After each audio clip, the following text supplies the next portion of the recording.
Today we're going to make a hardtop for a Geo Tracker out of this piece of plywood here, which we attached on top of the tracker to get it here. We're going to do this with as least amount of tools as we can, with the least easiest way to go about this, just out on the street here, no horses, nothing. We're going to hopefully only need a drill, a circular saw, some screws, hinges. We'll see whenever we get into it. But the reason I'm doing this is it's winter, although it's 65 degrees here today around Pittsburgh. You can see my top has just about had it.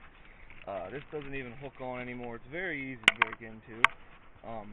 And it gets all my stuff wet and is freezing down the highway. So what we're going to do is try to make a plywood top and see how it turns out. Alright, so we got the top off, and what we're going to do next is go to the local swap shop and see if we can get our supplies that we think we're going to need.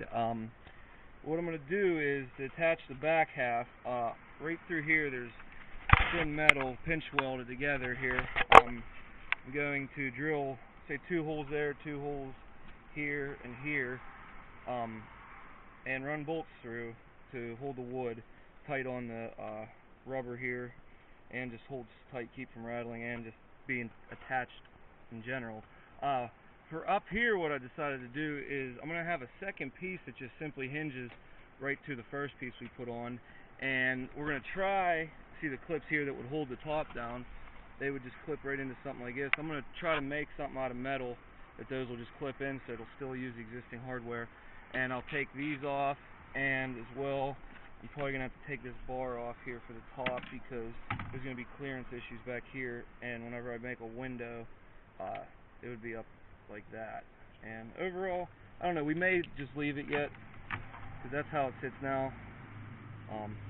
Just seems like it might be in the way a bit, so we'll get to that when we get to it. But we'll go to the store now and get our supplies. Alright, so what we're going to start on is this side here. I already had this one piece of wood cut out from something I was using. It actually fits in there perfectly fine. What I'm going to do is this will be straight up and down. Eventually a window will be cut out of it, and we're going to just build a solid side here. And my measurements I just got right here, 28 on the bottom, 19.5, 32.5, and 22.5. So if you want to make your own, that is the measurements. And we'll just cut that right out of this plywood. We're going to try to use as least amount of plywood as we can, because we still need to use some for the top and then also for this top later. But that's what we're working with right now. So we'll get to work. Alright, so we're going to cut the first side. We only had to make 2 lines here.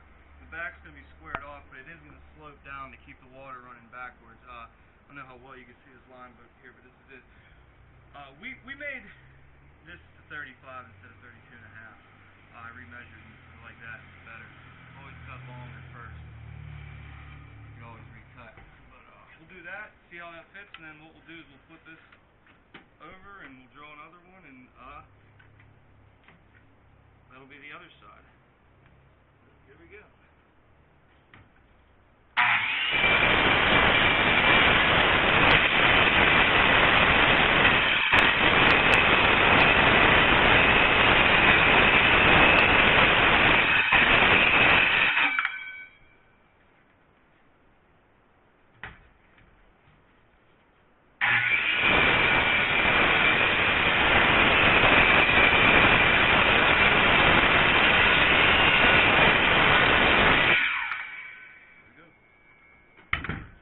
See how it fits.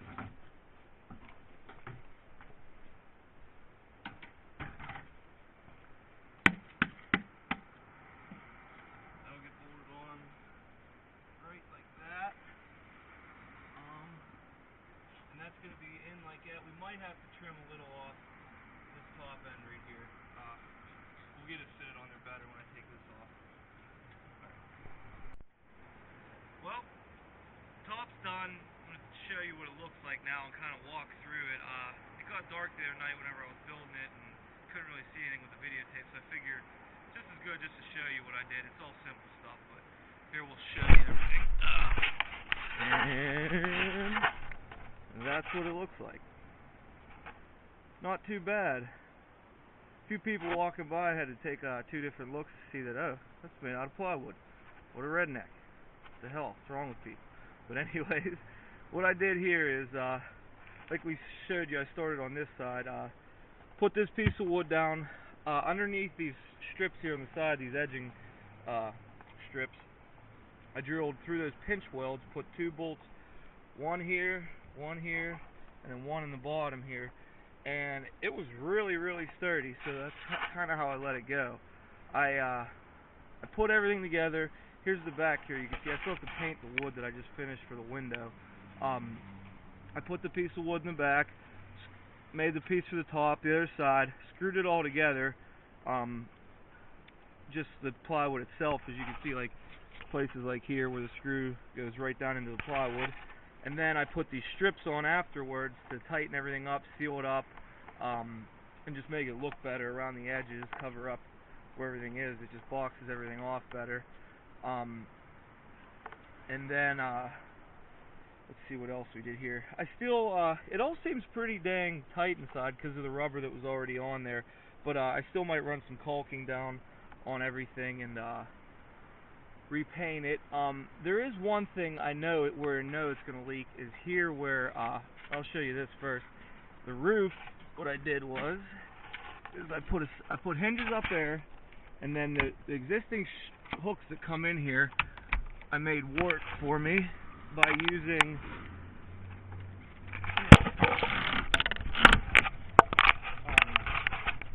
right here, these guys. These are like little window latches, as you can see. They just work. They just have this little edge right here that hooks right in, just like the soft top did,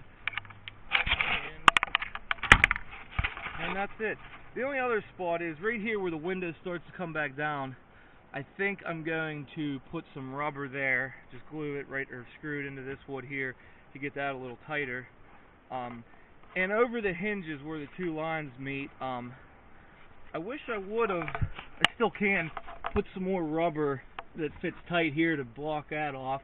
And also, I think I'm going to use a bike inner tube and cut it flat and lay it along the course here, along the line here, so it could still hinge, but that'll keep any additional water from coming out. But that's pretty much it. I spent $50. I didn't even actually spend $50, but I'd say most people, if you bought everything, would be around $50. 2 sheets of plywood I ended up using, half-inch. They were like 15 bucks a piece from Home Depot. I bought them a while ago, so I guess I counted it as free. A few hinges, box of screws. I used half-inch plywood, so I got 1 1/4 screws. They worked really well. Anywhere there's a little screw showing, I still might grind it off the tip. And the only other thing would be the plexiglass for the back you really have to buy. Everything else is pretty much just, it was all found material, simple stuff. It took about 3 hours to do. The only other thing I spent money on was paint. I bought 5 cans of Dollar General can gloss black spray paint, and that seemed to do the trick. Rust-Oleum paint would probably work real well too, because it blocks water. If you're planning on having it for a long time, it might be a good idea. But other than that, you know, I'm sure there's going to be many comments and questions on how I went about this, so feel free to comment on the post below, and I will try my best to answer them. Until then, keep on making some redneck funny stuff, people. Makes the world a better place.